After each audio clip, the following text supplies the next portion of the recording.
Hello there, my name is Justin. I am a recent graduate from Boston University where I worked on a bunch of different startups. I studied finance and about a year ago decided to work on this project with a group of close friends of mine. The project is called Snazz, and the problem we're trying to solve is that people spend a lot of time on their phones. About a year ago, we had gone across the streets of Boston and interviewed people about their phone usage, and we found out that Gen Z on average is spending close to 6 hours a day on their cell phones. Millennials were spending more than 5 hours, and Gen X and Boomers were even still spending more than 4 hours a day. 80% of that time was spent on apps like Instagram, TikTok, Snapchat, YouTube, LinkedIn, and I think we know the culprits. And the really interesting thing was people expressed having a really difficult time trying to manage and reduce their screen time. And so we thought about it a little bit more and we thought about what were the implications of this. Obviously, on individuals, there's a whole host of mental and physical health consequences, but there's also the fact that it takes a lot of your time away. If you're spending 6 hours a day on your cell phone, it's really hard to get done the things that you're supposed to, like work, sleep, relationships, physical fitness. And so we realized, okay, let's build a solution that helps people reduce their screen time and bring it to businesses because ultimately they're feeling a lot of these consequences as well. And so our solution was to build an application that helps people manage and reduce their screen time in the easiest way possible. The way we did this was by accessing the Screen Time API, which was developed by Apple about a year and a half ago to help people manage and reduce access to applications. And right now, Snazz helps users save about 2 hours per day. And I'll show you how it works. The biggest thing we noticed was we need to really build intention into the application. And so you'll see in this video, someone scrolling, as we all do every single day for far too long. I bring up LinkedIn in this example because I think a lot of people think of it as a productivity tool or a career enhancer, which I think it is in some ways, but it's also social media and it over engages us, especially at work a lot of the time. So when you open the app, you'll see what your goals are for the day. You'll see what your current screen time is and what your current pickups are and how that relates to your goals.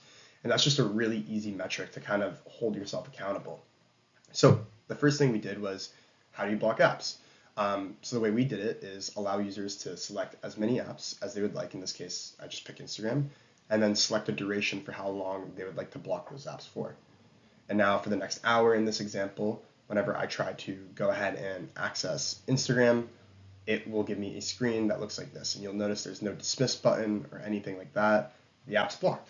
There's nothing I can do. And this really helps users, not go on applications when they don't want to. Now, the next thing we did is you have to build in breaks. Maybe you're on a lunch break or you just need a second to wind down. But how do you do that with intention? The way we did it is make users wait. And so users have to wait 5 seconds. And then after that, they can go ahead and select how long they want to access this app for. In this case, I just pick 2 minutes. And now for the next 2 minutes, I can go ahead and scroll on Instagram. This really helps users build intention when they're on applications. And after those 2 minutes are up, then the app blocks again. Now, there's a couple other really cool things that we made. One is, I'll skip ahead, but if a user tries to take a second break, what we'll do is make the user wait, let's see if it comes up, a little longer. So having the user basically not want to take as many breaks as possible, which has been really effective in helping people reduce their screen time and was one of the biggest things that actually that we saw from a metric standpoint that led to a reduction. Now, probably one of the most useful features, especially for work and something that our users use the most, is something called scheduled sessions. What scheduled sessions do is allows users to basically block apps on recurring schedules. So most people use it from 9 to 5, Monday through Friday, blocking social media applications. They'll even block applications from like 11 to 6 a.m. so they can get better sleep, better rest. And some people even use it when they're winding down with their family, so maybe 6:30 to 8:30 at night. But yeah, this really makes it so it's super passive. You don't even have to really open the application. It just blocks on recurring schedules. And we're building other features, and so there's constant updates to the application to make it better every single day. Now, right now, our users are reporting that they are feeling healthier across basically all aspects of life, and they're getting more done, which is great. Our offering for businesses is we take our end user product, which is a B2C product, and we package it as an opt-in employee wellness benefit. So a company would get licenses to the application for free to give to their users. And then they would be able to basically see what the retention metrics are, what the signups are, so they can make sure people are using it. And we have enterprise compliance built into the application. It's an incredibly safe application. And I can actually get into that a little bit more in a second. Now, the way we launch our organizations is we offer a couple different options, but the main one being an access code. So offering an access code to your users so they can go ahead and sign up. And then communicating that across messaging channels like email or Slack or text, or putting signage up and letting people be aware that the benefit is there and that they can go ahead and use it. An example ROI that we have for a sample employer, which is a company called Dan Ross, they have 8,000 employees.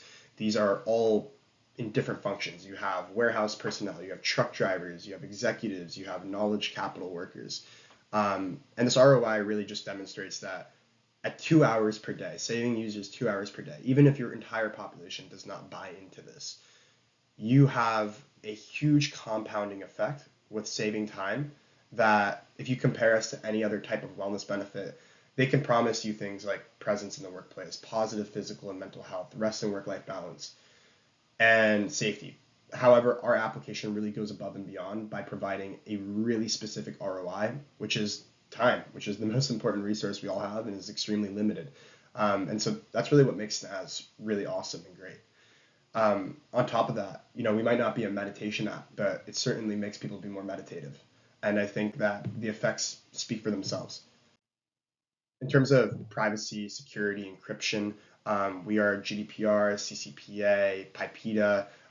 We work directly with your IT teams to help implement this to make sure that the application is safe, secure, and encrypted. And no personal data is ever collected or shared with you, the employer. And so we really make sure to provide an experience that protects user privacy. Our commitment is to make benefits your employees love. We think that screen time is something that affects a lot of people, and we have a really good solution to try and address that. And over time, we're going to keep making awesome well-being and productivity tools that fit into personal and business habits. Because as the world becomes more cluttered and more noisy, I think it's just really important that we make these types of products to help people get focused and stay present and be more connected. Our roadmap over the next couple of years consists of making recommendations, allowing for things like location and driving features, because if you can imagine, people get really distracted when they're on their phones while they're driving as well. Messaging and calendar integrations. A lot of disruptions come from inbound, not just me accessing an application. So we're really thinking about how can we bring this to things like desktop, Slack, email, all of that jazz. And then on top of that, the next couple of years, we also want to focus on things like Android, parental apps, and stuff like that. So that's essentially it. And yeah, I appreciate it. I look forward to hearing back from you, and we can go over more details around implementation. But yeah, thank you so much. My name is Justin, and take care.